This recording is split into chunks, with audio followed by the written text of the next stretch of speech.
Um, so namaste. I think that's a apt greeting because it's not only made in India, but it's also takes care of various time zones across the globe. Because I am sure there are participants from here in India as well as from various parts of the world.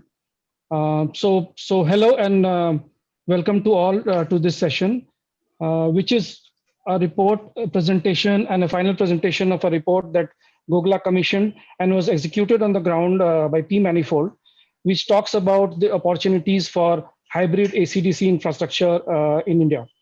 My name is Praveen Kumar. I am the India representative for Gogla, and today we have a lineup of illustrious group of speakers and panelists who will be talking about the report, which covers various elements of the hybrid AC/DC infrastructure. And given the state of affairs in the energy sector in India that we are in, and the rapidly evolving kind of scenario in the sector, it was an apt subject to pick up by Gogla, and that is how we have come up with this. And you'll get to know more about the report as we unfold the program for you. Finally, once the session is over, we are also going to share the link for the report, and you'll be getting the link through various channels. So please do look out for it. For those who are not who are less familiar with Gogla, the organization and its work on the ground, and what we do, Gogla is a global association for the off-grid solar energy industry. It was established in 2012, and today we have about 180 members across the globe. It is headquartered in Netherlands, and we have representation across Africa, and in Asia we have in India, and that's how we are here today, bringing this report to you. Uh, we, as Gogla, work and assist our members through our services uh, to build sustainable markets and profitable businesses. So that is what we do. And Gogla as an organization is ably led by our executive director, which is Mr. Koen Peters. So to talk more about Gogla and also about the topic on hand that we have today and why we are gathered here, I would invite Koen to we welcome the participant and say kind of a few lines. So over to you, Koen. Thank you so much.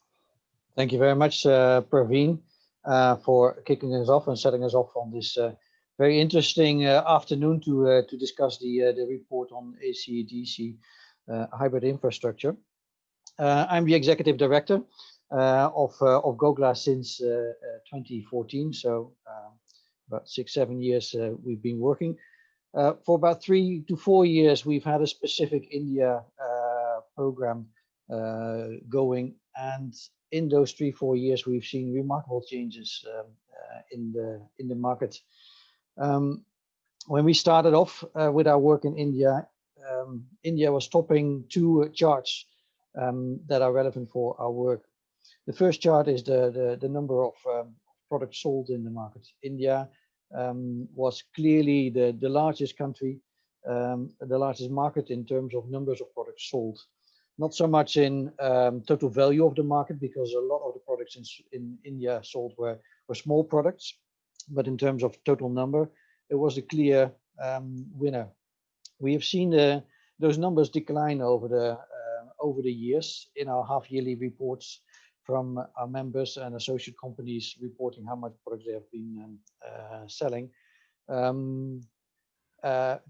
telling us that the market didn't have such an obvious growth potential as it has in other parts of the world.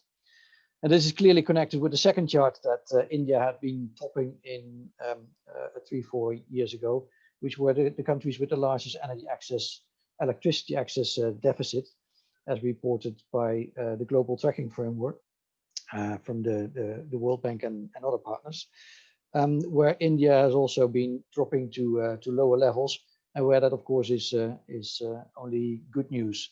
And of course, that has everything to do with the remarkable changes that we've seen in India, the remarkable progress on electricity access in the country. And while we think that the off-grid solar sector has contributed to that a lot, it leaves us a little bit with a question mark of where are we heading for the future. So we organized a conference 2 years ago the IDEF event in New Delhi, where we tried to provide answers with the industry on where to go next. And we thought we had some answers, but coming out of that event, we still felt that the industry didn't have a clear perspective of where it could contribute next. So we decided from there to invest in two pieces of research. One is about getting some clarity of how the off-grid solar sector can play a meaningful and impactful role in the world next to grid-connected electrification. How could that work? What could it look like? And that's the discussion we are having today, or the report that we're looking at today. And the second one is looking specifically into how can off-grid standalone solar powered products contribute to productive use of energy, and a study on the use of off-grid solar for refrigeration is forthcoming. For us as Gogla, this is clearly relevant beyond India for two reasons. The developments that we've seen in India on the advance of electricity access, we see in also some other countries outside of India. That happens in many other Asian and Latin American countries. In Africa, we also see that happening in, for instance, Kenya and Ghana, some more advanced countries. And the lessons that we learned today in India might be relevant for other countries in the future. Secondly, we've always thought that India has been underperforming in the world as a potential leader on electricity access products and services.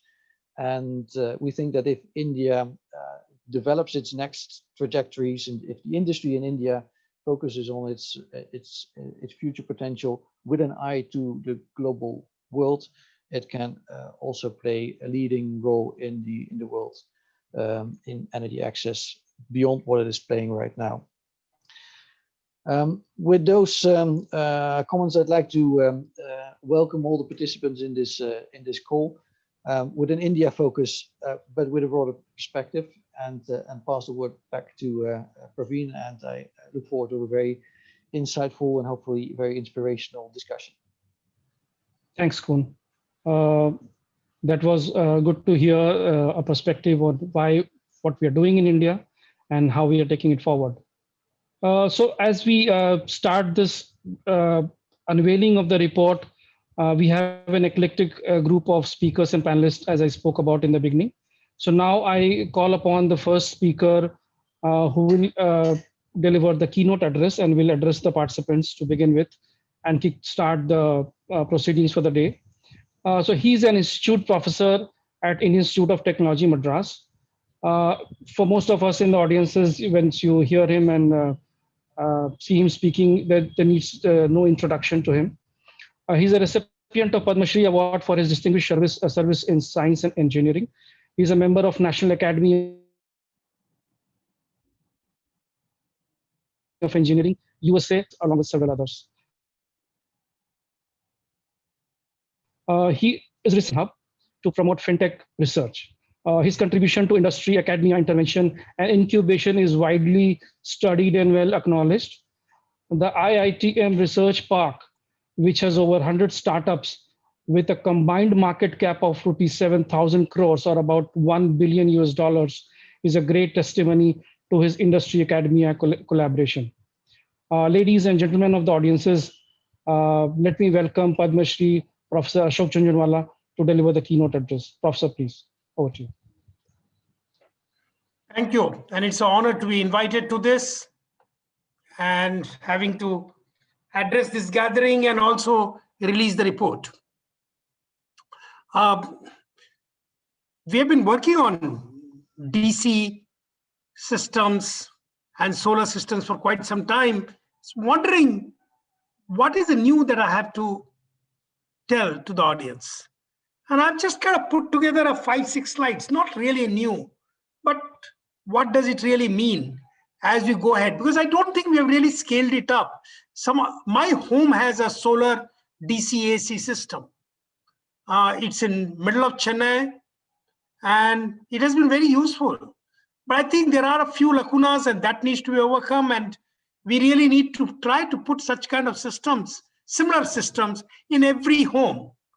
And I'm very clear that we are actually building solutions for affordable solution for emerging markets. We are not really building the solutions which can be expensive and large in size for Western market.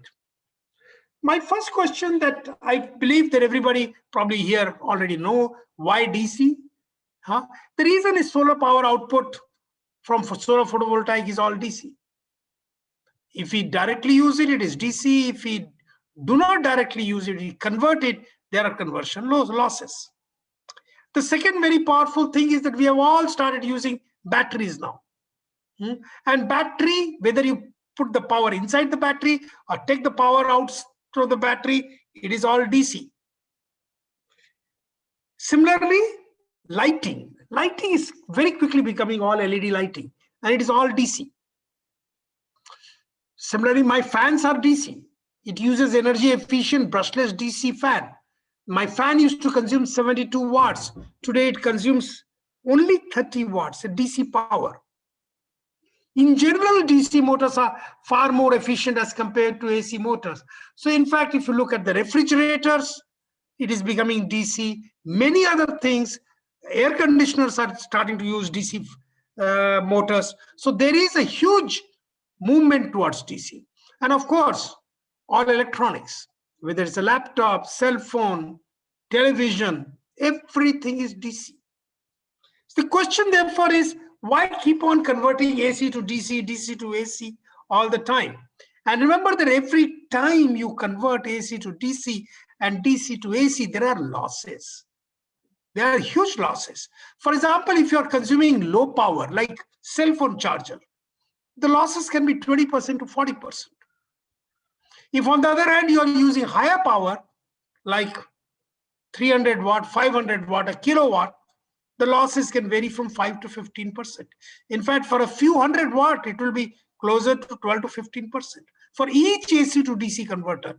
And if you put multiple DC to AC, AC to DC converter, your loss will just build up. The other important thing is that when you put fully DC, you don't have power factor concerns. And number of times this becomes a serious issue, and that's not there. The next question is, we have been using 48 volt and I've been a big promoter of 48 volt DC. This question was asked to me 7 years back, why 48 volt?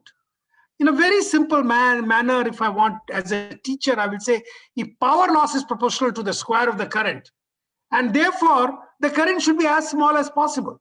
If you have a larger current, if your current doubles, your loss quadruples. So current is power divided by the voltage. Now, to make the current as small as possible, voltage has to be as high as possible. So try to choose as high a voltage as possible. Now, but then why 48?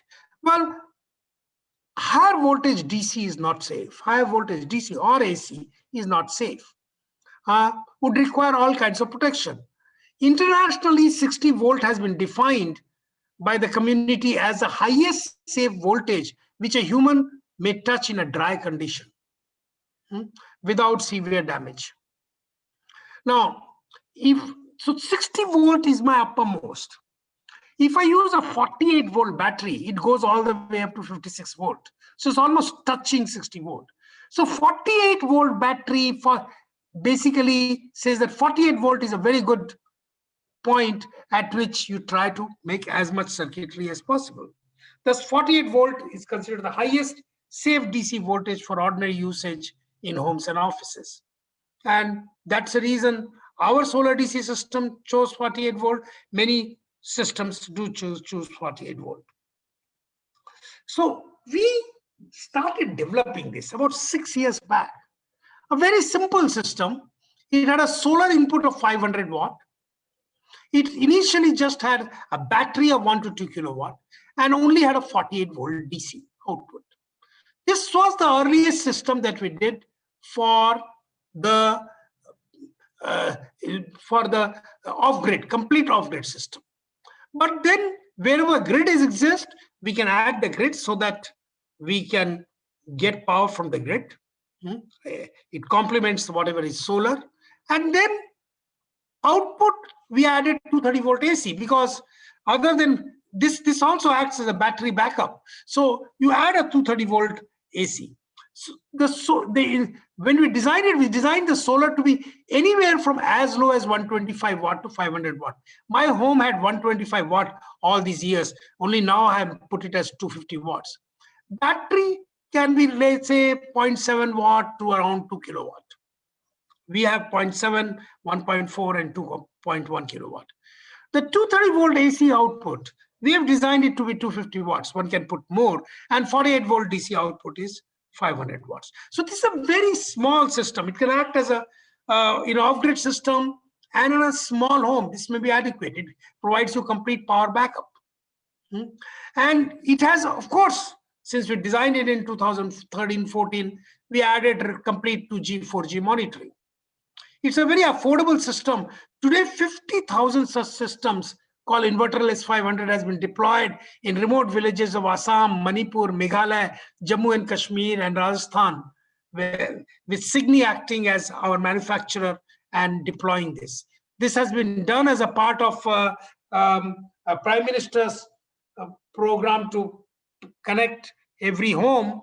And it was, by the way, also won IEEE Technology in the Service of Society Award in USA. It's about three and a half years back. Recently, we, however, came up with a larger system. We have not yet deployed this. We are just testing it in the lab. It's pretty much ready. But this system, if you look at it, it is a 3 kilowatt solar. So solar can be 3 kilowatt. Battery is also much larger. It's a 5 kilowatt hour battery.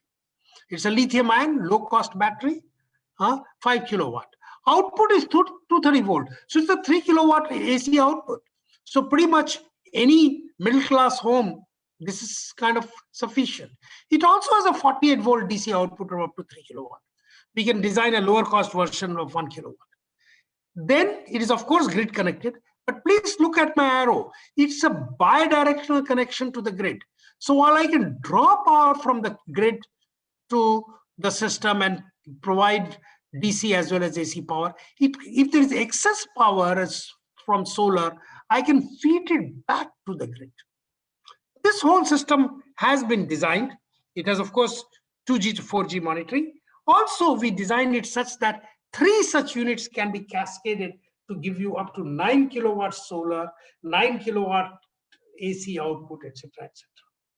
I believe that between that small system and this system, we pretty much cover everything. And such kind of systems are low cost. One can really put it all over and do whatever is possible. I believe systems like this should cover almost every home if we decide to really take it up. I think the remote monitoring, data analytics, and control is very, very important. What is the purpose? The first purpose is, and this is something that I learned from my own experience.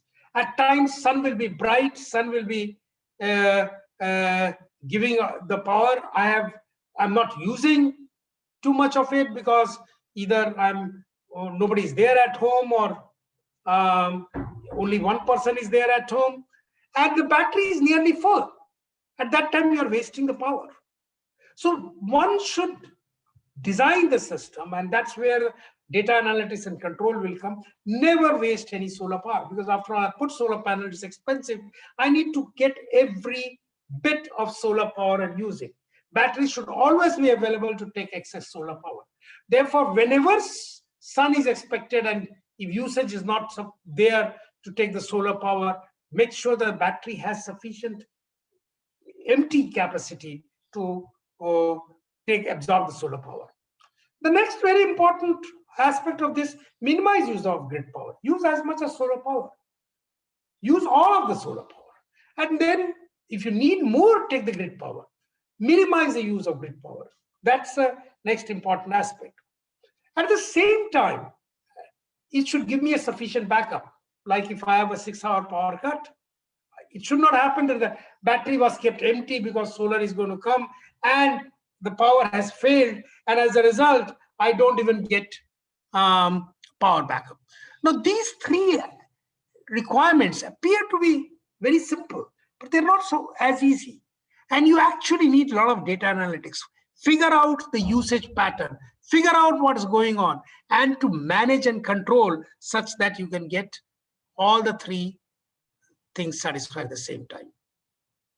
Of course, one should use DC line to power low power DC appliances, lights, fans, electronics, and AC for higher power appliances and devices. This is all that I want to introduce before the report is launched and there is a presentation of the launch. I have gone through the report. I think immense amount of work has gone on to sort of say, okay, what is the kind of AC-DC hybrid infrastructure that is needed in country and how can it take off? So I will actually now pretty much ask the release of the report and ask the organizers to give it to Rahul to make a presentation for the report. And just wanted to sort of say that, yes, these systems, these are the kind of systems that can be designed, developed, can be low cost and scaled up. Thank you. That's all that I want to say. Thank you. Thank you so much, Professor. Yeah. Thank you so much, Professor Ashok. Yeah. Thank you. Thank you, Professor Ashok Jhunjhunwala. And this was very, very sharp insights that we got into the whole sector and the whole system and processes that goes into this. And also a very good segue to kind of launch the report. So requesting formally Professor Ashok Jhunjhunwala to launch the opportunities for hybrid AC-DC infrastructure report in India. I will be very happy to do that. Thank you, Professor Ashok. So for the participants, now that we have the report launched formally by Professor Ashok Jhunjhunwala, we can now straight away dive deep into the report itself. And for doing that, we have with us the team from P Manifold. And there are the people who actually sort of, worked on the ground to bring this together. And that is what you are going to see today. So, for some of us, this topic could be a little abstruse. And therefore, we would like the team to adumbrate on the topic and the report itself. And I know it's the difficult English words is exactly the difficult kind of the language of the report that can be for some people. And therefore, to make it simpler and to present to all of us in very few slides as to what we can really look forward to in the report, I will invite now Yamini Keche and Ankit Agarwal from P Manifold to please come up and present the report. Thank you. Yeah, thanks, Praveen. Good afternoon, everyone, and thank you for taking the time to join this webinar. This study was commissioned by Gogla to help the industry colleagues to understand the evolving space of AC-DC hybrid infrastructure in India. So this study has broadly three objectives. So, Yamin, can you just put on the next slide, please? Yeah. So this study has broadly three objectives. So the first objective was to understand the market potential for AC-DC hybrid systems and map the power solutions that are being based on the household connection type, whether it's a grid connected or a solar, what kind of a combination they are using. The second objective was to identify that what are the challenges in related to hybrid AC-DC infrastructure, and then finally put the set of recommendation to various stakeholders that includes manufacturers, governments, and institutions, what interventions can be done to scale up and further strengthen this ecosystem. So what are the key drivers for this overall AC-DC hybrid infrastructure? So I think Prof has already spoken in detail. So grid electrification with almost 100% electrification announced in March 2018, the AC ecosystem has become more powerful, but still power reliability remains a concern in some parts. So power solution need is still going to grow over the period of time, but with solar and energy storage becoming more affordable and more advanced, with bundling of energy efficient appliances like as Prof told about PM motors, LED or electronics, I think this all combination AC grid, solar, battery and energy efficient appliances makes a very good and strong case for the hybrid AC infrastructure to evolve over the period of time. So like to understand this more about how this hybrid AC infrastructure would look like. So we spoke to a lot of industry experts and we realized that there is still every stakeholder brings some different perspective around the hybrid. So through this report, we have made an attempt to give a definition what a hybrid system is. And for this, we have looking this hybrid system from the two lenses. The first lens is more on the power supply side, which is basically you can see on my left side of the screen. And the second is more on the appliance side, which is the consumptive side, which are the appliances side. So if I look from the power supply side, the controller or the inverter.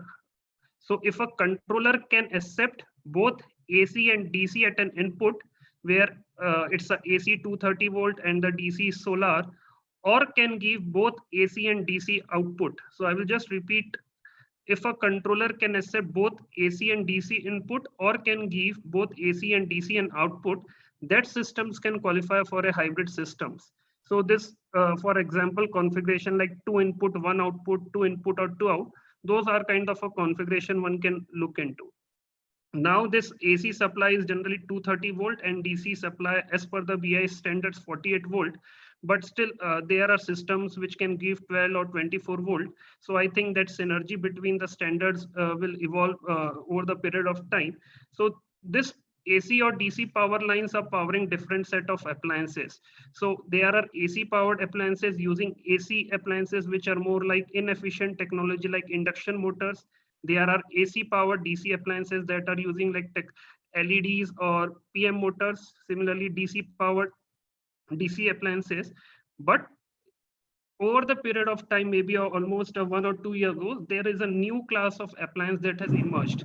Now with battery prices becoming more cheaper, the storage is also getting inbuilt within the appliances. So now if you look into the area, so inbuilt, you have a power source which is a DC, and the main input is AC. So it's AC powered, but with the inbuilt DC storage. So again, this is more like a hybrid appliances. You can consider, people were calling it as an emergency appliance and all.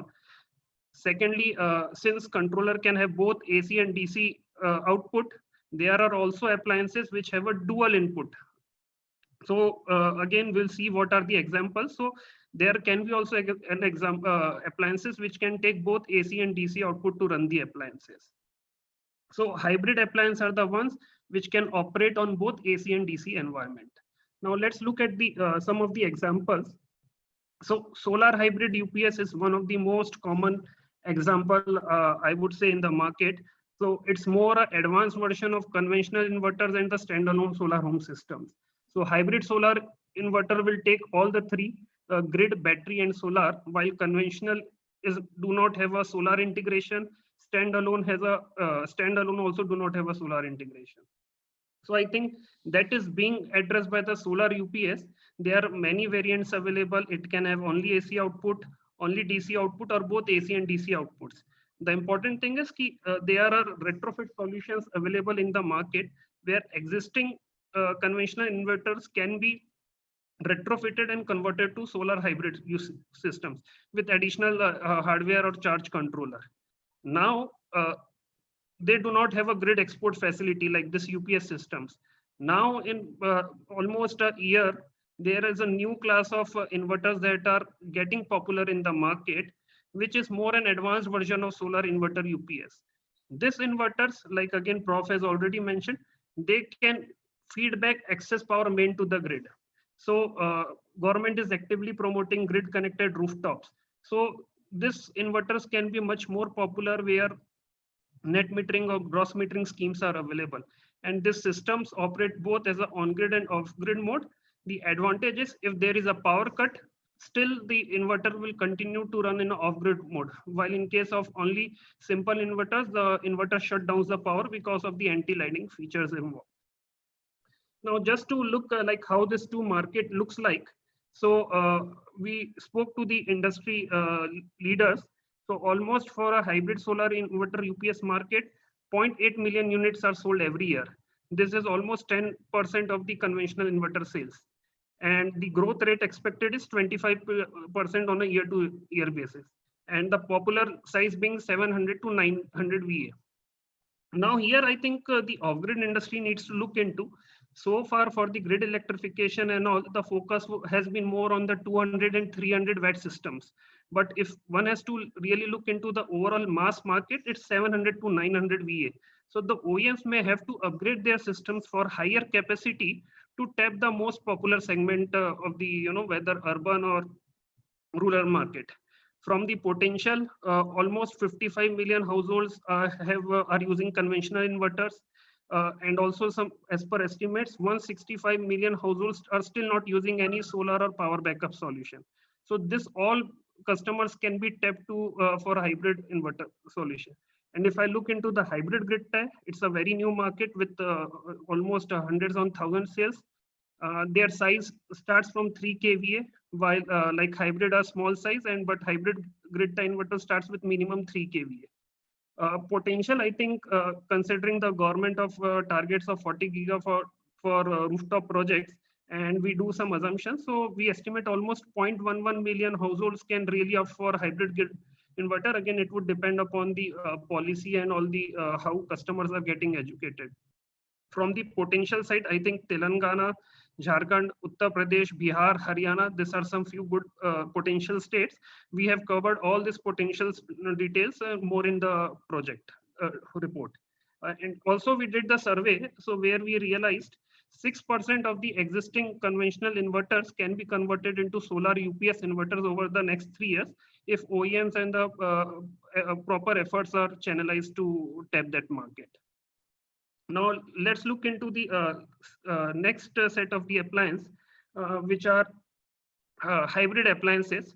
So as discussed, there are two types of appliances categories we can qualify for hybrid. One is dual AC and DC input, and the second is battery integrated appliance with inbuilt battery. So dual input, I think these are much better fit for a mid-size appliances like air conditioner, refrigerator, maybe a TV. For fan, people may have experimented, but not sure how that success would be. But for mid-size appliance, dual input seems to be much better choice. Benefit, certainly both AC and DC supply compatibility, and useful for big grid application. Challenges, high cost and standardization of the DC input voltage for dual input application. From the perspective of battery integrated appliances, I think this forms a good case for low entry appliances like bulbs and fans. And if you look into the market trend, the emergency, some may call it as an emergency bulb or hybrid bulb.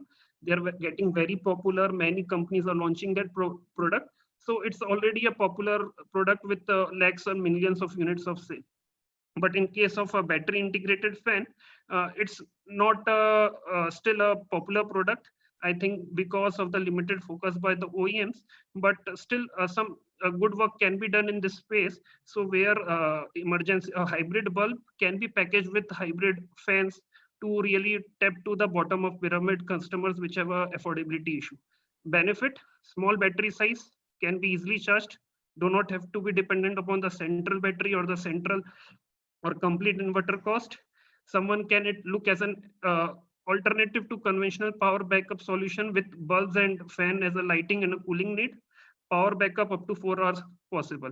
Challenges, high appliance cost, product reliability, since because it's a new technology, battery has to be tested throughout their life cycle. Battery design and integration can be a challenge for few OEMs because they may not have experience for the working with batteries. So with this, just context, I will request Laura to put first poll question around this hybrid.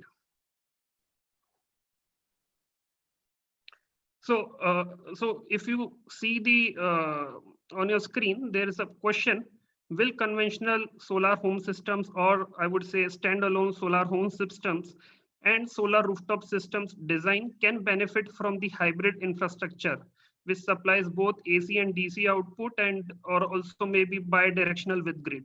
So you can answer yes, no, maybe, or can't comment.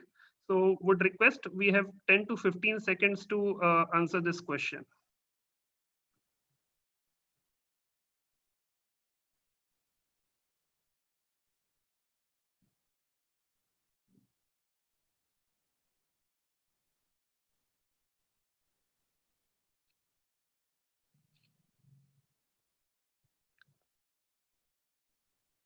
Yeah, so I think almost 79% of the respondents believe that yes, it has a good potential, and definitely this is also my personal opinion that yes, they have a good potential, and already solar UPS systems are very popular in a mass market, not in a complete off-grid, but in a mass market. Yes, so they have a potential. So with this, I would like to invite my colleague Yamini, who will brief more about different types of power solution being used by different households based on their connection type. Yamini, over to you. Yeah, thanks, Ankit. So going forward, after Ankit has told us about what are these HAD power solutions in appliances, now it's time to understand who would be these users and how we transition this each household to use this hybrid AC/DC power solutions. We have basically identified what are these households and in which electrification categories they fall into, depending upon the type of connection they have. One is from the main AC grid and the solar. Even in solar, you can see that they have been divided, that is what is their power source through standalone solar or microgrid, and the output that they have. So basis to that, this is the list of existing power solutions being used by these households, which are across the electrification categories from 0 to 7. And we have found that nearly 55 million households, like Ankit mentioned before, are using conventional inverters. 2 million households are using hybrid solar systems. Approximately 2 million are using solar systems, again through standalone solar systems or lighting systems. And then there is this big amount of households who do not have power backup solutions today. They don't use any power backup solution. So this is a kind of a major market which we can look forward to. Not that everybody will be moving to HED, but definitely there's a potential for these households to convert. Now let's see in the next slide. What are those strategies for allowing these households to shift to these hybrid AC/DC power solutions? So here we have mapped the two hybrid power solutions through we have mapped them to the household category and the strategies they are using. So there are three main strategies, key strategies that we can use. One is upgrading the existing power backup solutions to hybrid. For example, people who are using conventional inverters today, we can go for solarizing these conventional inverters, kind of upgrading. Even the standalone solar home system consumers can upgrade their small systems to hybrid solar inverter UPS systems. Then second strategy is basically adding these new households that do not have power backup solutions, and if these consumers are wanting to go for a power backup solution and also being future compatible with solar, they can opt for either HAD1 or HAD2. Then we go for replacement of the end of life product. Whenever people who are using today any sort of hybrid solution or power solution, when they want to basically go for a new solution, they can go for these hybrid HAD power solutions. So these are some key strategies which can basically lead to penetration of these hybrid solutions in most of the households in India. But yes, in this effort to adopt and take up, there are certain challenges and recommendations that we need to look into. Some of the key challenges I have listed, and more details you can read into the report. High upfront cost is definitely one challenge there, because these HAD appliances are basically more expensive than the conventional appliances. This is also because of the fact that there is more of a safety and precaution feature added to it, which adds to the cost. And also today, most of the HAD solutions are more integrated with lead acid. When you add lithium ion, giving its more better features than the lead acid, its cost will go up. So we need to look into that challenge. Then from the marketing and sales, since this HAD appliances and also the solutions, these are kind of push products and not pull products. So they need a lot of marketing to be done. on that. So that is one important challenge. And for that marketing, we need to have a lot of strategic partnerships for OEMs to, reach to pan India. They might be prominent in one sector of India, but they need to reach out to others as well. So again, for these, you need strategic partnerships, basically sales and distribution channels. Since these are push products, you need a lot of consumer awareness. Consumer awareness is low in this sector, so we need to work on that also. Financing is again definitely a challenge which we've been hearing for a long time, and it's not been resolved. This is again for the HAD power solutions, and consumer financing basically can be a very good bridge for penetrating these HAD power solutions in the rural areas. So we need to understand what are those financing mechanisms which will work well with the rural areas. So we need to look into that aspect also. Again, the post sales and maintenance support is very important for bringing that confidence in the customers that we are through the process and we are not giving you low quality products and we don't know to repair and maintenance. So we need that, and also with that the network has to be very strong when it comes to post sales, because since these HED power solution involves PV modules, batteries, so it is important that all these things have maintained very well even in the remote areas. From the policy perspective, incentives are lacking somewhere, especially MNRE in its off-grid. They are not providing any incentives for small systems of less than 1 kilowatt. So we need, and that is also kind of repelling, we don't have subsidies over there. So we need to look into what kind of incentives can be provided. Standardization again is a challenge. A lot of 48 volt DC is not very much known among the OEMs, and we can see a lot of products in the market with 12 volt, 28 volt voltage levels. Then there are also some missing interoperability standards, which is not giving confidence to the industry. So we need to look into that and work upon it. Also, there are missing, performance standards. We know that there are a lot of energy efficient DC appliances already in the market, but then they are operating at different voltage levels, which is again causing, different issues when it comes to its repairs and overall, I mean, for the market to be uniform in a certain way. And basically, even its performance is affected if we don't have this. So these are some real challenges that we need to look into when it comes to HAD power solutions. Looking into these, we have made some recommendations on how we kind of grow this HAD market and start, because we have seen that these appliances and solutions have started their entry in the market.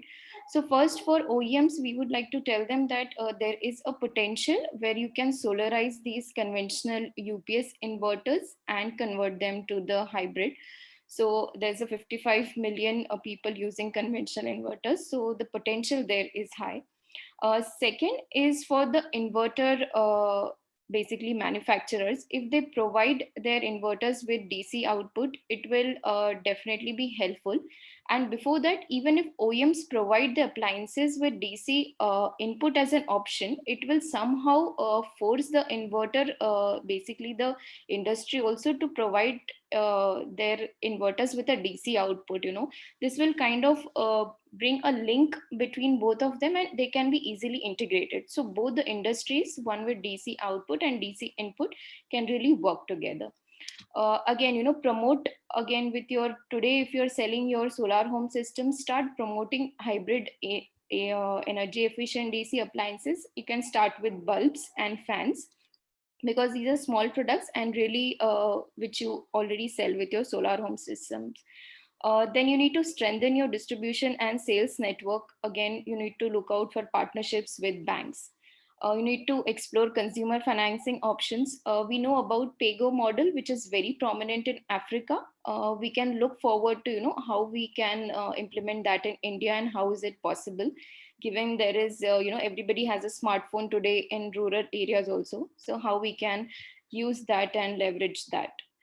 For government, definitely standards and labeling and standards and labeling program is something we are looking forward to. This can be extended. Today we have the standards and labeling already for 26 appliances.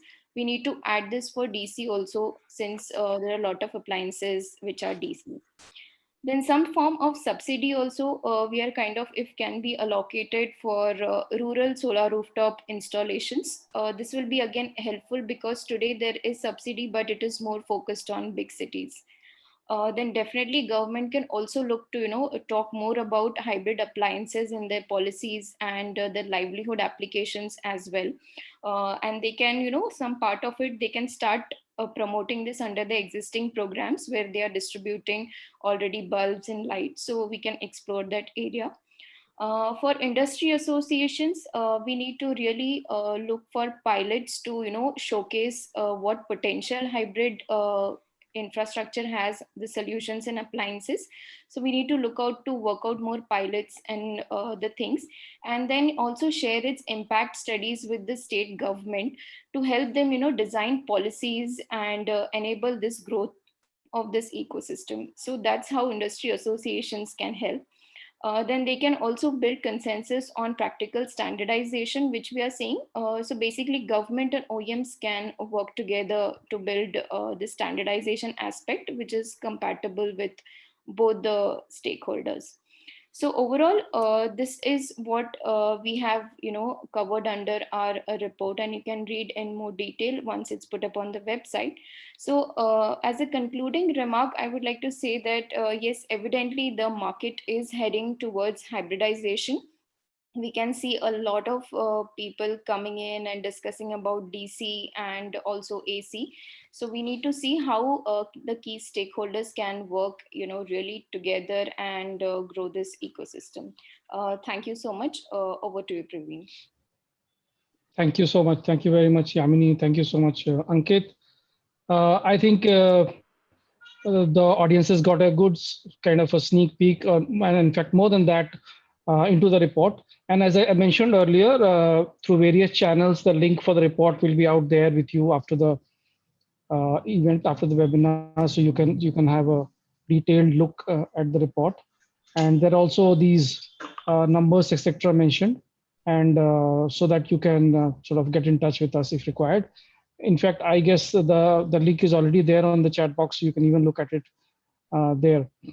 So this was the presentation that sort of spoke about the report, and now we know that what this report carries. So I think this is the right time to sort of get into a discussion with some experts who are from the industry bodies, who are from practitioner side. So there's a very good mix of speakers who will be sort of comprising this panel. And for taking us through the panel discussion, I'll request Rahul from P Manifold to moderate the entire proceedings for us. And this will include his introduction of the speakers. There'll be question and answer session. So there'll be time for that. I can already see there are some questions coming up. So I'm sure Rahul will take those up in his session, which is sort of following immediately after the panel discussion. And then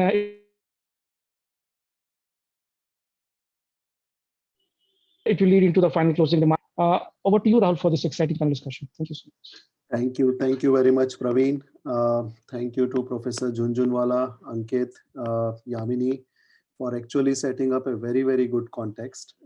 I think, in fact, what Yamini and Ankit call as HAD power solution 1 and 2 systems actually match exactly what Professor presented as 500 inverterless and 3000 inverterless.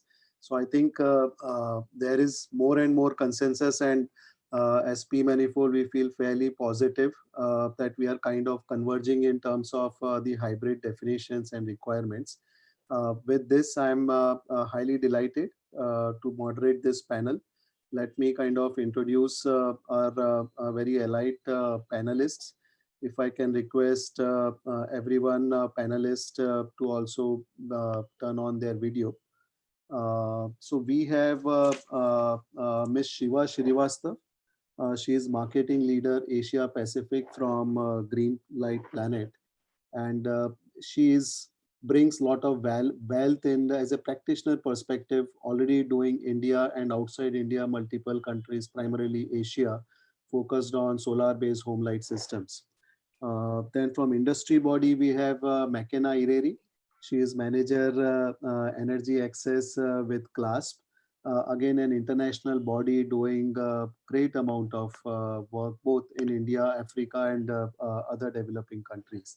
So McKenna will share her insights from Africa, connect to the energy access thing, and add value to the discussion. Then we have Rajesh Kunnath, very good friend, promoter at Radio Studio, and convener at IEEE LVDC Standard Committee. In fact, he has supported development of 48-volt DC standard together with IIT Madras professor and others involved. And India has done it much before IEC. So I think that's definitely a great leadership shown by BIS and our standards body. Welcome, Rajesh. Then we have again a dear friend Venkat Rajaraman. He's chairperson Gogla India Working Group. Has extensive experience in power electronics and now running Signi, and actually developer and manufacturer and deployer of the great solutions that Professor talked about. So thank you. So we have this four panelists. In addition, we have Peter and Professor Ashok Jhunjhunwala. So I welcome you all to this panel. I think since the report is titled Opportunities for Hybrid AC-DC Infrastructure in India, and we kind of, Ankit and Yamini well presented, like what are the use cases of really combining the grid with solar and using battery as a reserve, and how do we really optimize all this mix to really drive and use and consume more energy efficient appliances, DC or AC integrated appliances. So I think that is where the hybrid opportunities are lying. So if the panelists can, we can start with a first kind of your top view on the report, like what are the key takeaways from the report that you are able to really associate with? What do you think is the current industry cure? And what opportunities you really see with hybrid systems, specifically focusing on India? And as Professor said that we have to scale up now. So what are the opportunities that you see? So let's maybe start with Shiva. If you can share your perspective, please. Shiva, you are on mute.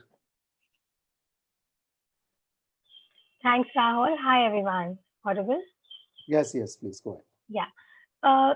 So we do see a lot of opportunity for hybrid AC-DC systems, and it as a technology of future where every home is actually not only connected to the grid, but also producing enough for their own consumption and probably even giving back to the grid. And it definitely is a solution which is very futuristic. And talking about how the landscape has been changing, a lot of homes are getting connected. However, the typical definition of the government in terms of connectivity is pretty limited. And we've seen a lot of households that are completely solar-based connected as well.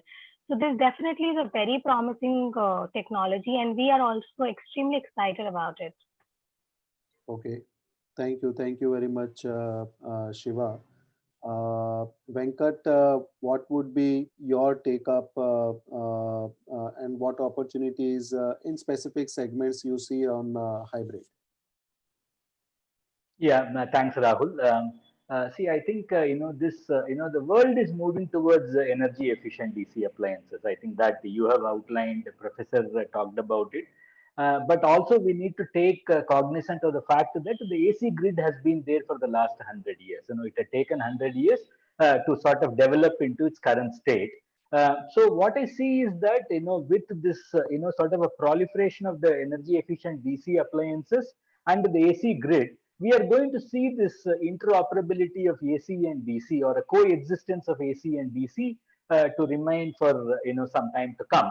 I think in that context, the report is very relevant, right? And of course, we can get into the details. The factors which are driving the DC adoption is, clearly, with the advancement of power electronic integrated circuit, the solid state devices.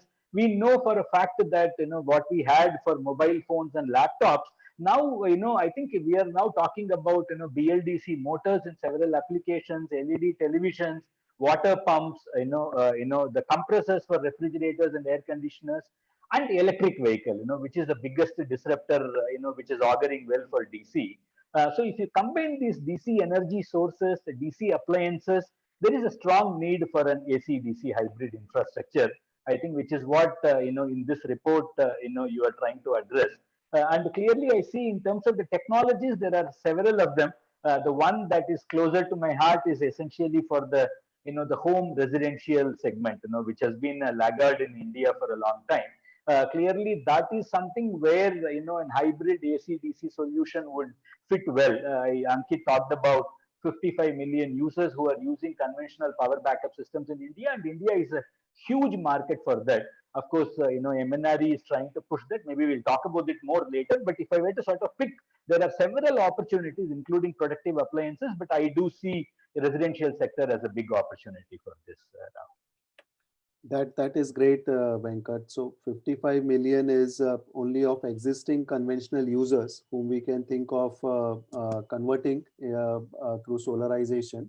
And there is a big other chunk of 218 millions who are not using any kind of power backup solutions. So how we can take solar and energy efficiency with them.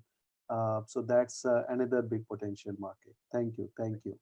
Rajesh, what are your views on the report, and how do you see opportunity? You have been working quite long on the technical side, what Venkat mentioned on the interoperability and helping develop the standards. So where do you see opportunities which you think OEMs will really be greatly looking forward? Yeah. Thank you very much, Rahul. Thanks for inviting me to this panel discussion as well. Are you able to hear me clearly? Yes, Rajesh, go ahead. Yeah. So I see that, this is, a great opportunity from a standardization perspective. There are so much gaps in standards, and there has to be a report that explains two things. One is what is the kind of marketplace that we are trying to address, and secondly, what are all the types of architectures that are available.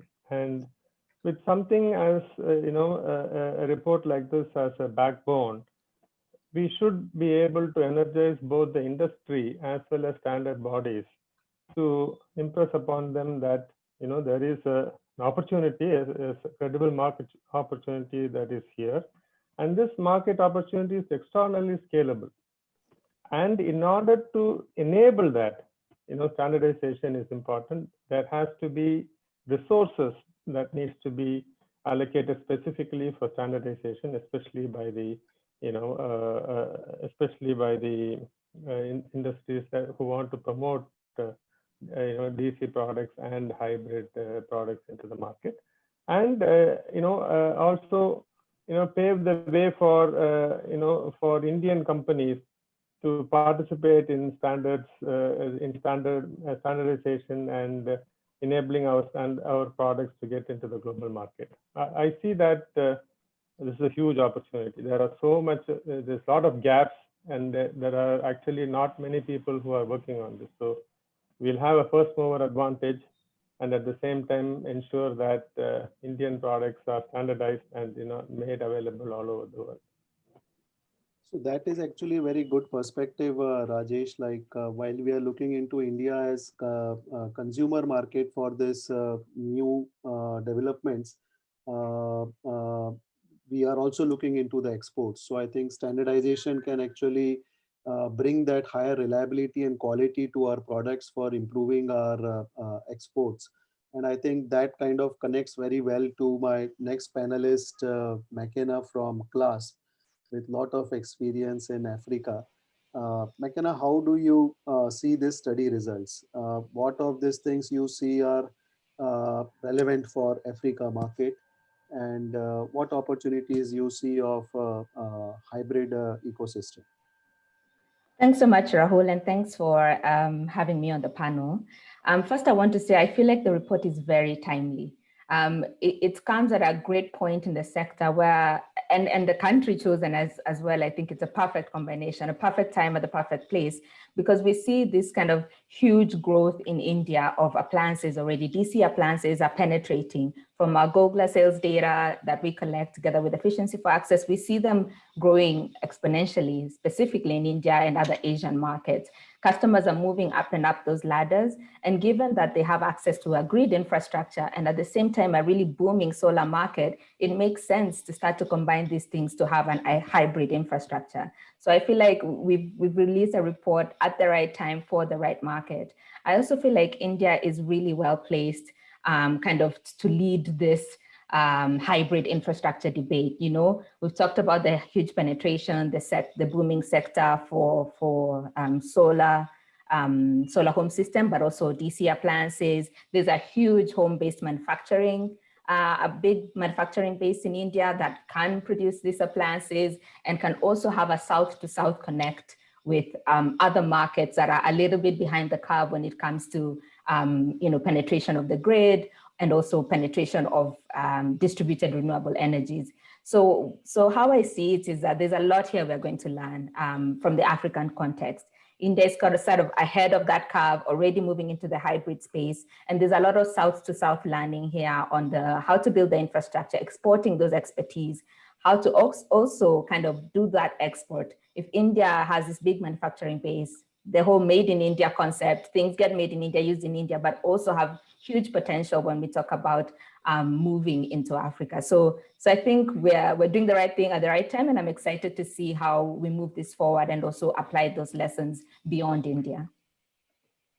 That is very good to hear, McKenna. I hope that through CLASP work, through Verasol, which CLASP runs and manages in Africa, the hybrid architecture design can go to more and more OEMs. So the right products also start reaching to the consumers. With this, I think I want to come back to Professor Jhunjhunwala. Sir, any additional comments you would have on the report, any specific opportunities? I think you already kind of brought two specific things. One, a residential segment, which Venkat also kind of supported, and second, office segment. Any other things that you see that you would want to remark on the panelist comments, sir? I'm not a part of the panel. I'm just staying here more to listen. So I think let the other panelists talk about it. I have one point that I want to make.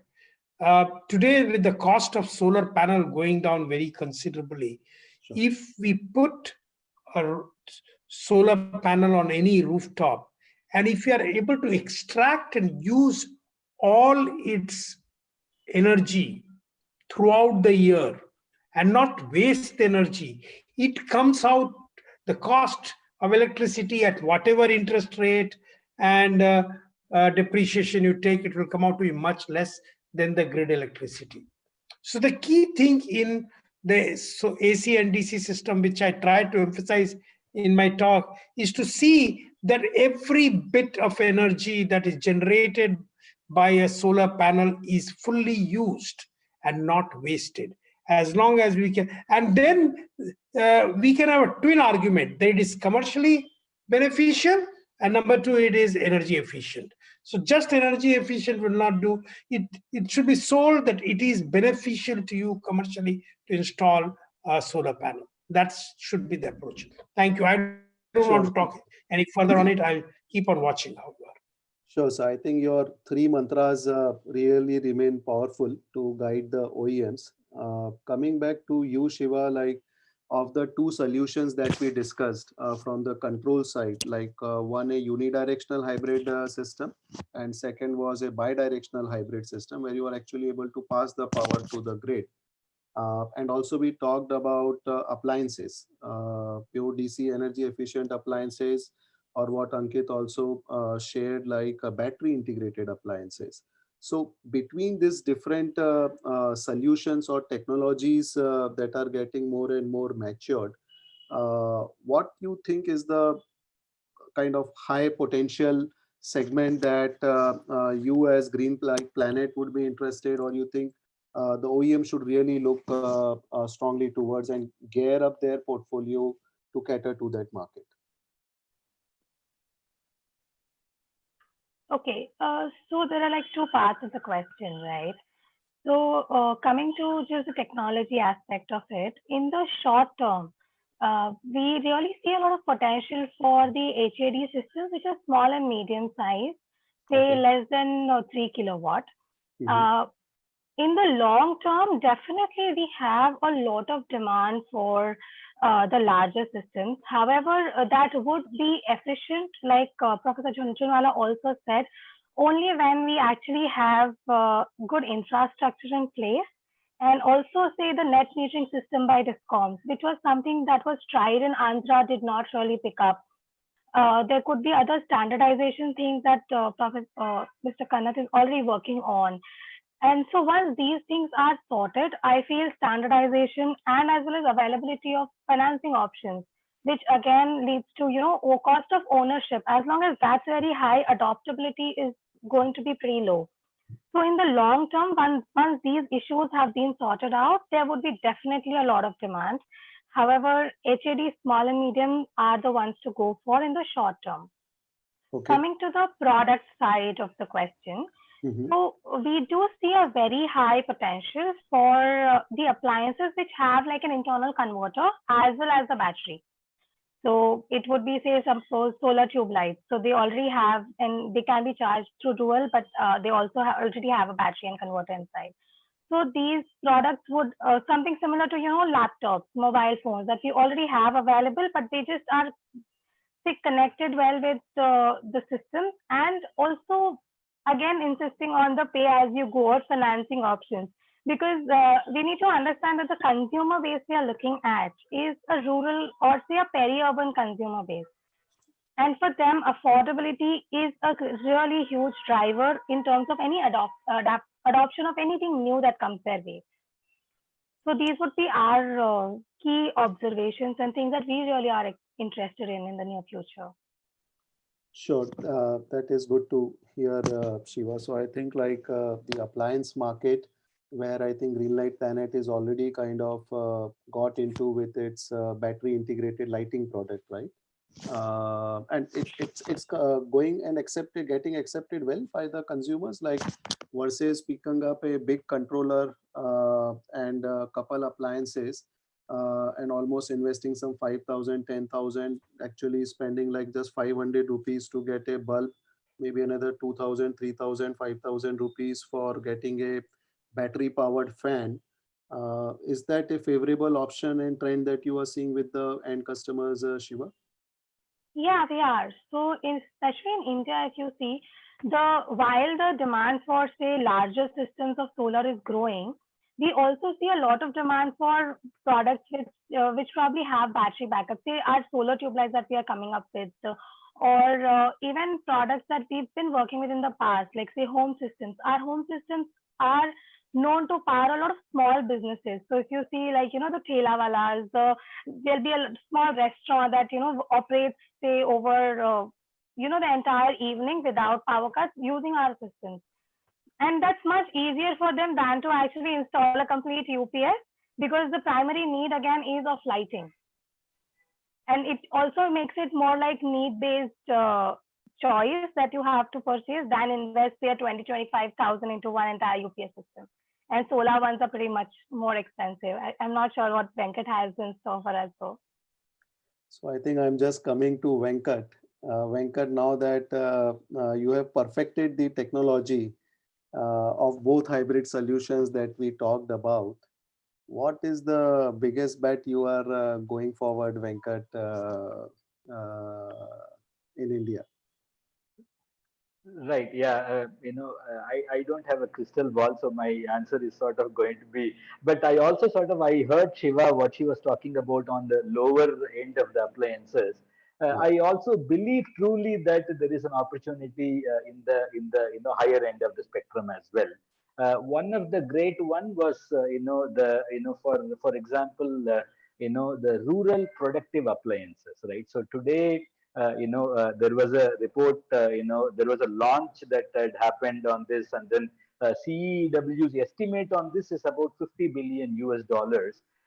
This talks about freezers and chillers. This talks about power looms. This talks about rice milling. This talks about solar charkas.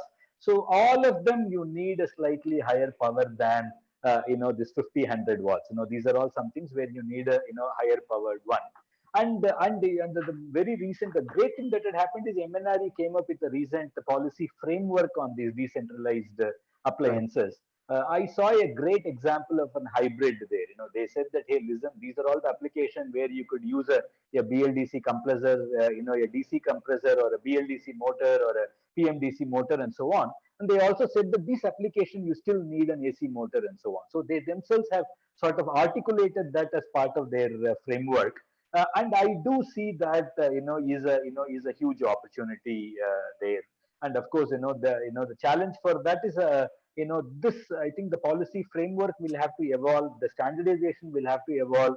Interoperability will have to evolve. So all the challenges that Shiva talked about stays true, but that is also an opportunity on the higher end of the spectrum. Is what I would like to say, Rahul. Great, Venkat. I think, and coming back from the standards in interoperability point that you came, coming to Rajesh. Rajesh, is always a hard question, like what to standardize. And you have been fairly working quite good and deep into this space at India level, but also outside.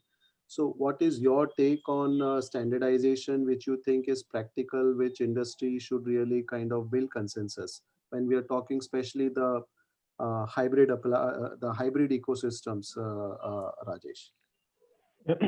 Okay, so what is happening right now with regard to standardization is that there are standardizations that are concerned with the DC installations, up to 48 volts and around 380 volts, but there is still a lot of debate that is going on within the international community on how we have to go about with the installations themselves. And then there is also the issue of plugs and sockets. What sort of plugs and sockets to use, and depending upon the powers that are needed, what kind of especially for DC that needs to be used. So there is going to be a lot of standardization that is going to happen from the plugs and sockets perspectives as well. The other issue, of course, the major issue is safety. And with safety comes other things which are related to grounding, etc. And DC grounding is slightly tricky than AC grounding because of some fault currents. How management of fault currents are going to be slightly more difficult. So what I see here is that there are gaps when it comes to standardization in terms of the installations perspective, and when it comes to appliances, it's people are yet to get started. So even in the case of DC appliances, we don't have much going on. And I would say that we should first start off with DC appliances, and in fact there are some good strides that are made into standardization as far as DC lighting is concerned. So that can be a good starting point. And then in fact I would say that lighting would be the first opportunity for standardization from a hybrid perspective, right? And then we can, from a strategical approach, you can get the hybrid standards for hybrid appliances and the standards for DC appliances coming up in parallel. So I see that a lot of gaps and a lot of opportunities, Rahul. Okay, great. I think that brings me a request to Laura. Laura, can we have our second poll on standardization projecting? So the question here is, what should get standardized? Are we talking of the sources of power, AC, DC, their We talked about different utilization DC voltages, 48, 60, 72, 382, and others. Controllers, appliances. Rajesh talked about appliances and overall system, including installation and overall system efficiency. So what do you believe should get standardized in terms of priority? So let's take a quick 10 seconds. Please share your response.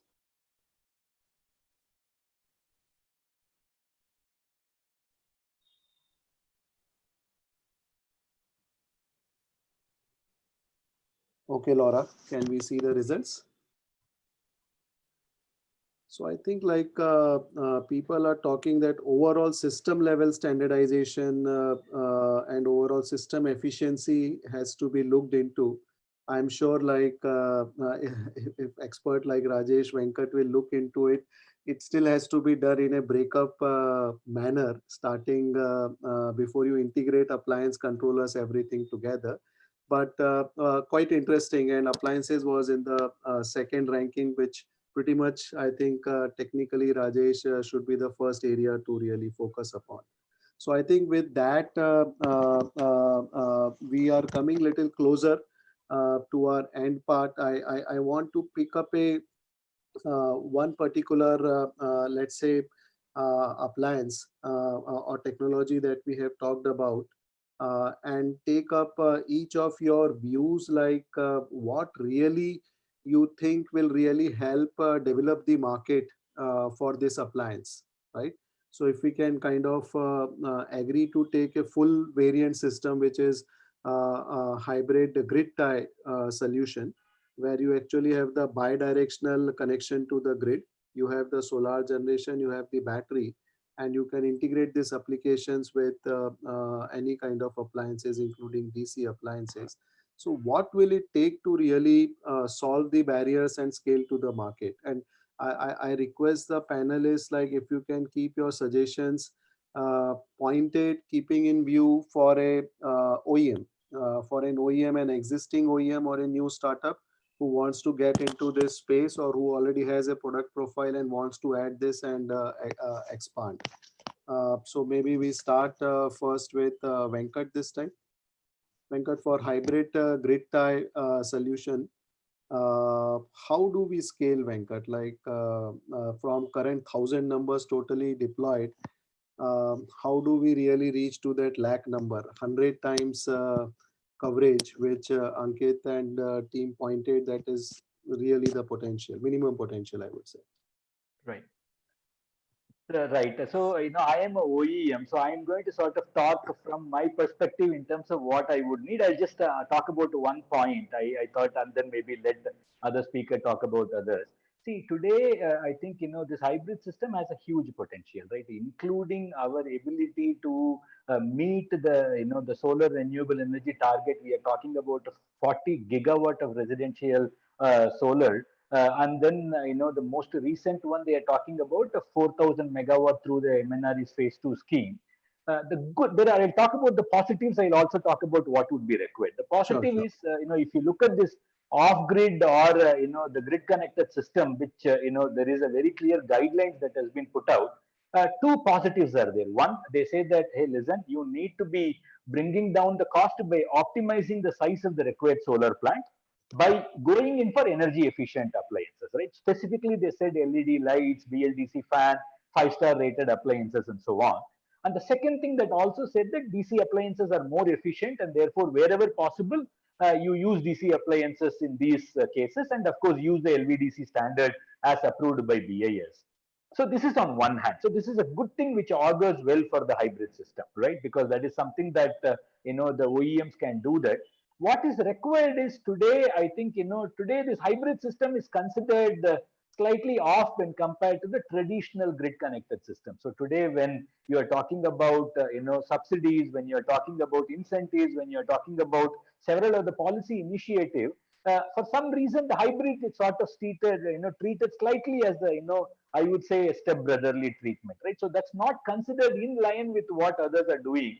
I think we need to merge this gap. I don't think we should call one as an AC, one as a DC. I think these are all appliances depending on the market need. One could have a grid connected system, one could have an off-grid system, or one could have an hybrid system.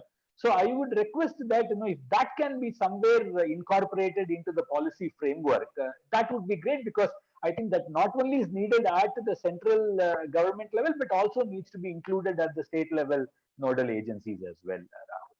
Sure, sure. So I think like what you are suggesting, Venkat, is still some form of consistency, terminology, and right inclusion in the policy statements to really kind of favor kind of inclusive solutions, including off-grid, on-grid, and hybrid.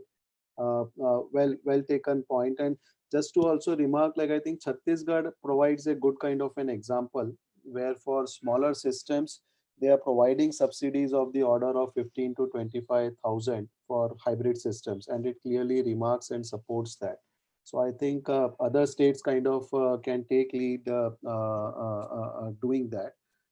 Shiva, would you have points to add, like this particular solution I was talking, hybrid grid tie solution, which is kind of a full variant? Where exactly, in what geography and what customer use case, Shiva, you think can really open up the market? Of course, with the right financing and others provided.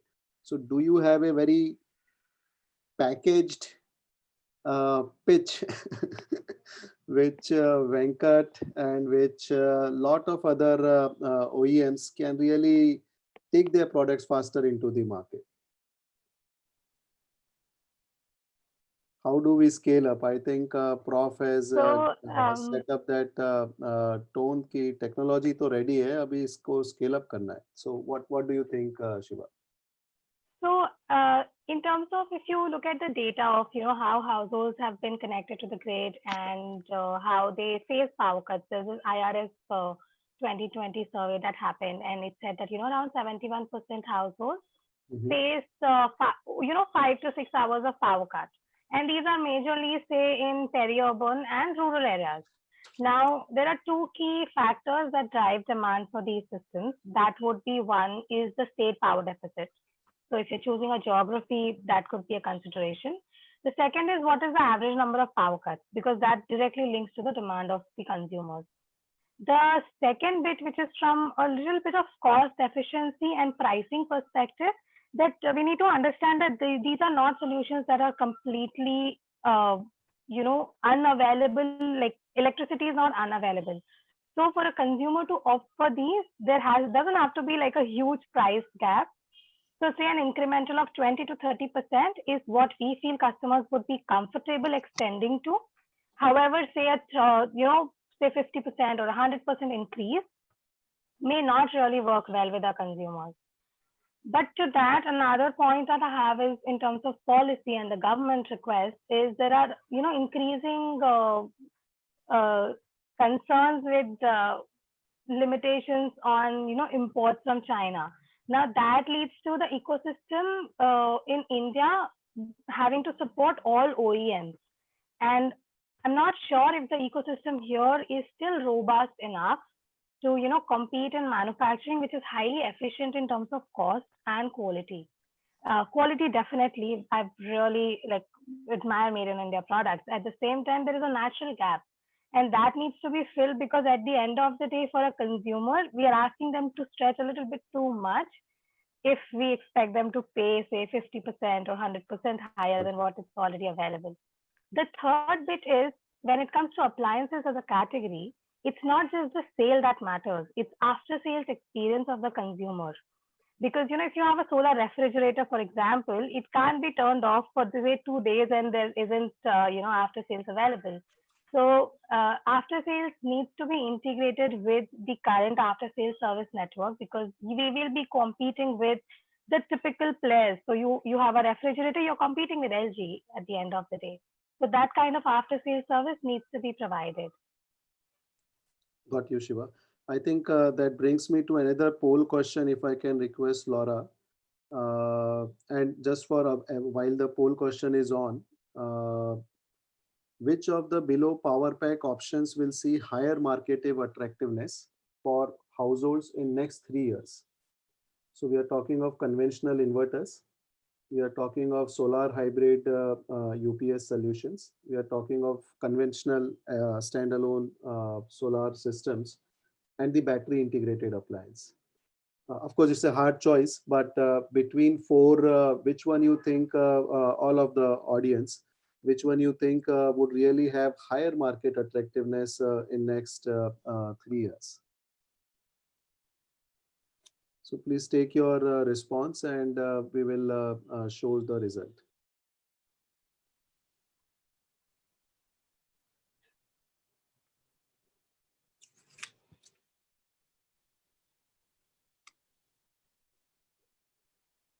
Yes. So solar hybrid UPS followed by battery integrated appliance. I think this is definitely what audience and experts believe will really kind of take up the market in next years. I think this is also in line with our report. And as Shiva was pointing, the report actually points out quite detailed geographic distribution on the parameters, on some of the parameters that Shiva laid. Like what could be those geographies for OEMs to really focus.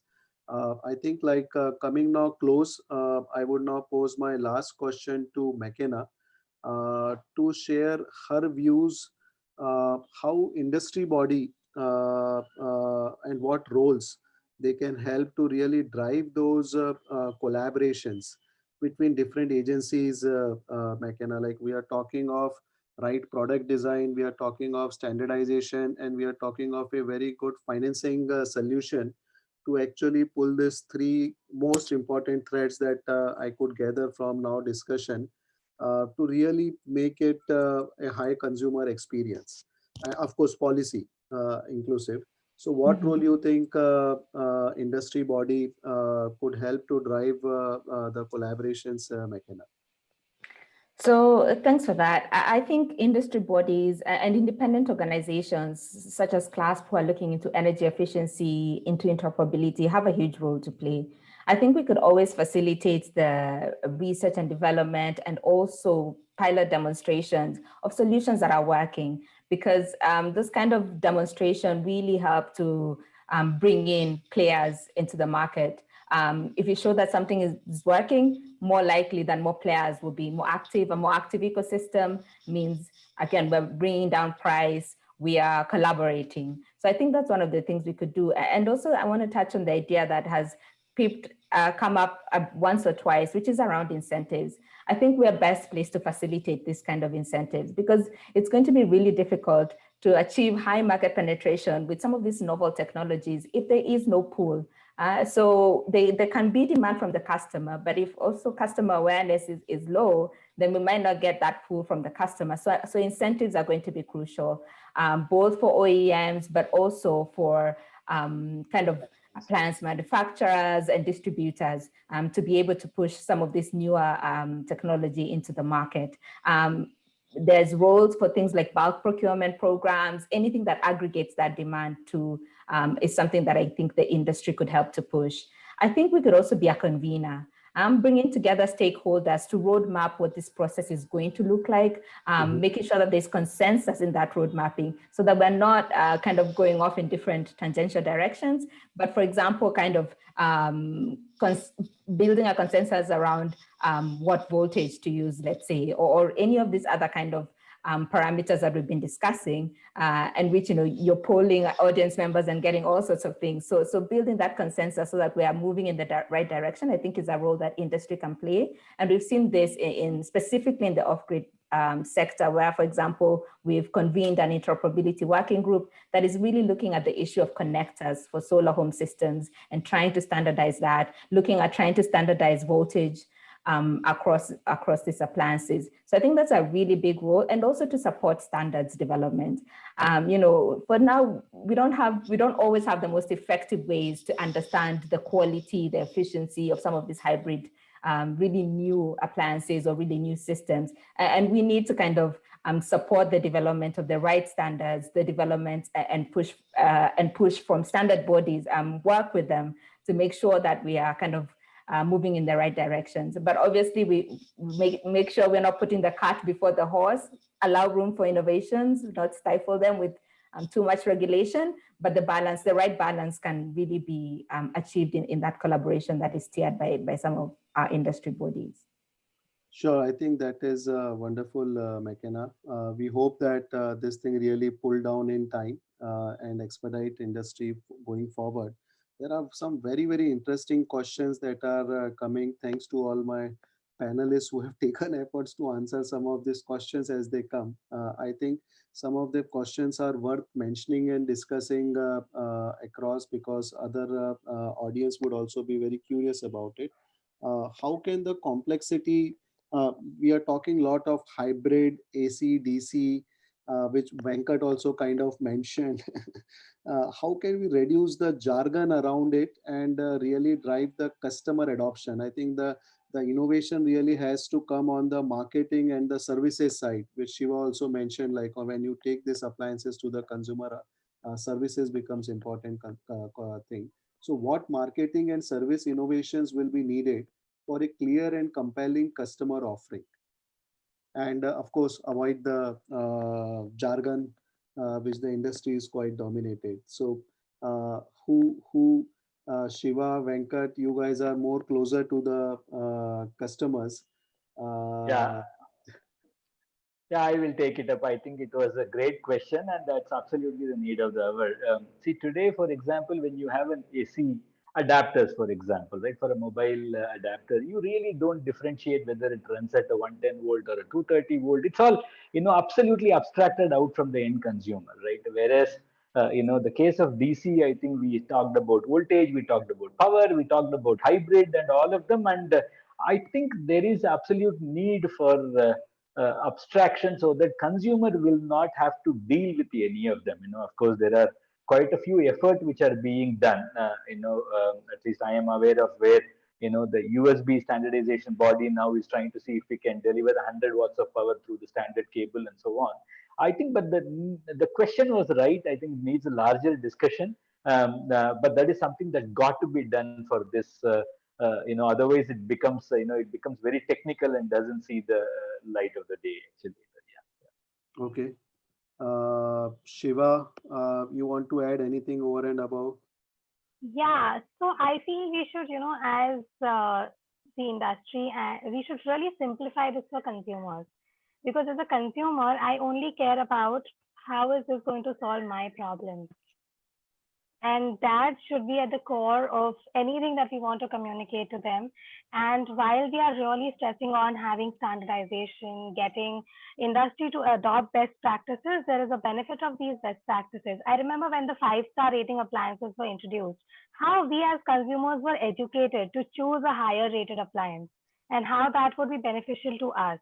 And that kind of initiative, say from industry levels, or these are just consumer education, but the consumer knows how to choose right, because the customer again is paying a little bit of premium, choosing a technology, and if doesn't get a great experience, would go back to the previous solution. And that's where there are a lot of drops in any new technology adoption, and that's something that we really need to be very sensitive about. Sure. That I think connects to a very interesting next question. So this last question kind of discuss about marketing and service innovations. The tied up bull is the financing. So this question is financial model. So we need a right financial model to attract new customers to choose HAD products. So the point is like, how do I go to a shop and today I get a retail financing for my washing machine and air condition. So when are we going to see that I go to a shop and get a inverterless 3000 financed by Bajaj Finance, Venkat and Shiva, and McKenna also, you, like in terms of any innovations in Africa where you go to a shop and like appliance financing is happening, you actually are able to finance a full solar appliance integrated kit for you. Maybe I can start. Appliance financing is difficult. I think we've all seen that in this sector because, and especially I'll say the case for Africa is that we don't have the big banks or the commercial money going into kind of trying to fund these appliances. It's still like grant money. It's still kind of donor-backed consumer financing. So, and given that it's not always sustainable over long periods of time and it kind of hurts the consumer, but we are seeing some innovations. So the integration of mobile money, as was spoken about before, makes it so much easier and also allows it to penetrate to more rural areas where people are unbanked. So that's a nice innovation to kind of bring in how to consumer finance. We've also had really great experience with results-based financing. So this is where you kind of finance the distributor who then passes on that discount to the consumer and gets paid back by, a donor or a government institution for the number of sales that they make. And so the more sales they make, they get a payback. They can pass on that payback to the consumer. So I think there are innovations here and there. We have not seen any that has scaled really dramatically, but I think they just point to the potential there to think outside the box in how we are trying to, finance more rural, more remote consumers. Okay, so I think definitely the kind of risk associated with rural remote consumers, I think that is acting as a barrier. Shiva, any model that Greenlight Planet you have been able to crack on financing side for your solar so in home systems? India, a model that is extremely prevalent is the MFI network. So Okay. microfinance institutions, it's a really deeply penetrated network across most geographies, villages, etc. And they really work well in terms of financing the end consumers. And I'm sure there will be a lot of partnerships. There would be a lot of industry-led initiatives that will help us also get more distribution and financing in rural areas. At the same time, I feel India also has matured a little bit in terms of penetration of mobile money in the recent past. So that also will, I think, help support the growth of financing of these products. That is, I think, good. Yes, MFIs are fairly a strong segment. Venkat, any other over and above what McKenna and Shiva has said, any other financing model that you have been able to see working in India, more on the retail financing side? Yeah, so the retail financing has been tough. India, we have not, the pay as you go, has not worked at the retail level. Of course, it could have worked at a larger microgrid level and so on. But I think the challenge is, I think India has very, unique challenges which are very unique to India, right? Many of the folks, they don't live in one location all the time. During one season, they sort of migrate to a city and then do some urban labor and then sort of come back. So what I see is that the cost of customer acquisition and these excluded consumers are the key two main ones, and I do see that a lot of fintech innovations are happening on this, right? And I have also seen some really good model that folks are doing on the asset financing for the residential rooftop. A couple of players are doing it. I think the challenge is how do we use innovation in fintech to bring down the customer acquisition cost, and how do we sort of come up with an innovative model so to sort of make it happen are the two challenges I see, Rahul. Sure. And I think last question, which I think is relevant, like, is hybrid solution transitory? Like, is it just a phase towards a more efficient, which we are saying DC system, or you think like this is a long phenomena and they are really going to stay? And hence all the stakeholders, including governments and everyone, should really get serious about thinking and promoting this ecosystem. Rajesh, you would have a view or very quick thing, and then I would like to invite Kon. Maybe I can quickly say, oh, sorry, go on, Rajesh. You go ahead, please. I was just going to say that I think it's here to stay. You know, it offers flexibility. It might reduce costs for a lot of end consumers. And who doesn't like flexibility? Who doesn't like to be able to have the option? And also, it's resilient, because when one is down, one is working. So you always have this kind of uninterrupted power. So I think it's here to stay. And I think the more choice, the more flexibility that usually an option has, the more likely that you have take up and longevity. I like the tagline, McKenna, hybrid. It's here to stay. That should become a campaign that Gogla and CLASP together can support. But thank you very much. With that, I invite Kon to share his remarks on this discussion and on this important topic and its importance to India and broadly, and final concluding remarks. While Kon is speaking, like, if I can request Laura to kind of position our last poll, which actually is asking like what industry body like Gogla and other industry bodies can do to support and grow the hybrid AC/DC ecosystem. I think while you keep thinking and responding to it, Kon, if you can share your thoughts, and soon the results will also be up for you to comment, like what you think is Gogla's next direction on this theme, Kon. Yeah, thank you very much, Rahul. And if your choice of answer isn't in there, then please pop it in the chat box. So let me start with thanking Rahul and P-Manifold for delivering a great study and a great webinar here, because the idea was to facilitate discussion in the industry, to give us some direction for our thinking towards solution, not to provide all the answers, but to give us directions and to frame that discussion. And I think this webinar really contributed to that, and your study also definitely contributes to that. So thank you very much. It's been a very pleasant cooperation. Also, I'd like to thank very much the panelists. I was a little bit concerned that it was going to be a very technocratic discussion among standardization experts, but it wasn't like that at all. I've been listening with great interest, and the panelists have been excellent in bringing the subject to life and make it relevant for all parts of the industry. So thank you very much, panelists, for this. First, a few observations from the discussion from my end. Firstly, one of the first things I picked up is that the research seems to be very timely and relevant in the market right now. That's very good to hear. It seems to connect with many people thinking and developments and trends already. So that's good to notice.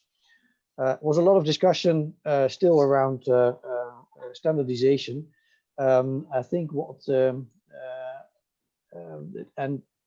was also comments on the relationship between standardization and innovation.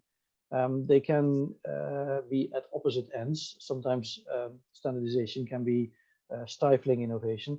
What we can see here, I think that standardization might also be a driver for innovation if you play it well. My view here would be that it would be wise for the industry to convene and come up with their own ideas of what needs to be standardized in what ways and what directions before bringing it to BIS or IEEE for more formal standardization, to make sure that we use a discussion on in which direction we want to move to promote innovation rather than lock ourselves down. Still, what is key here is, I think, that we broaden the horizon and don't just talk as industry among ourselves, but also bring in the government, bring in utilities into the conversation. What we see in many countries, not just in India, is that conventional utility sees the off-grid industry as something that they don't understand and therefore consider as a threat, which it shouldn't be. It should be a support for utilities, and I think that conversation needs to be in there as well. The element of partnerships was brought out clearly to begin with in the first presentation by P-Manifold. If we want to tackle this market, manufacturers, distributors, everyone in the supply chain will need to work together also with financing solutions and advice. And hence it's important for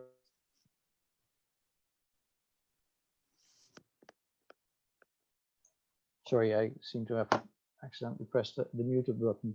So I was talking about cooperation and how important it is that we develop the right partnerships and that we, as facilitators, CLASP, GOGLA, other conveners work together to facilitate matchmaking and the right partnerships.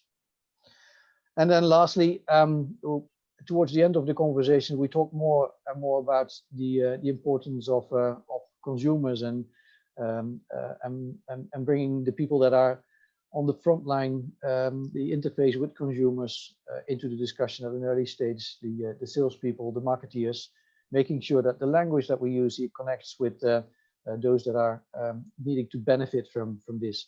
I think we've got to work cut out, not just to change the language, but also to still explore further what are the immediate benefits and the longer term benefits for the end consumers, but also the public impact if we push hybridization and promotes greater energy efficiency.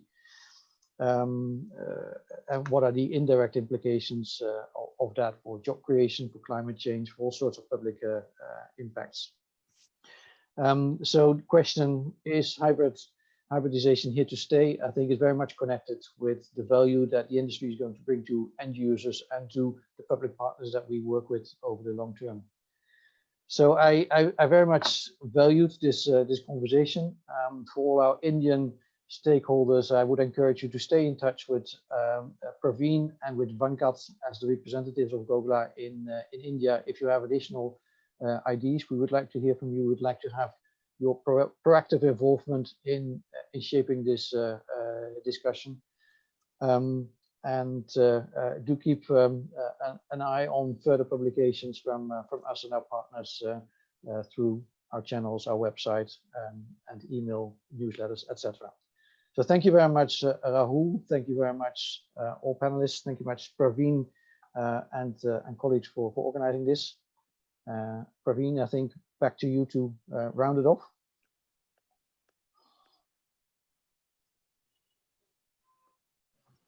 No, thank you, everyone. I mean, you said everything, Koen, that was required to be said. So thank you for being here, and thank you all the participants to this webinar. P Manifold once again, excellent job, I would say, right from the start of the kind of project to closing the report the way we have done today, and for arranging this excellent webinar. And thank you so much for all the participants to be here, right from Shiva, Makena, Venkat, Mr. Rajesh, and of course, Professor Junjunwala. So thank you all for being here today. And as Koen says, please be in touch with us. I don't think my ID was displayed, but we can share that with you separately. It is p.kumar, KUMAR, @gogla.org. So you can write to me separately also, or you can connect with us through the website. Thank you once again, and have a very great evening or the better part of the day wherever you are. Thank you so much.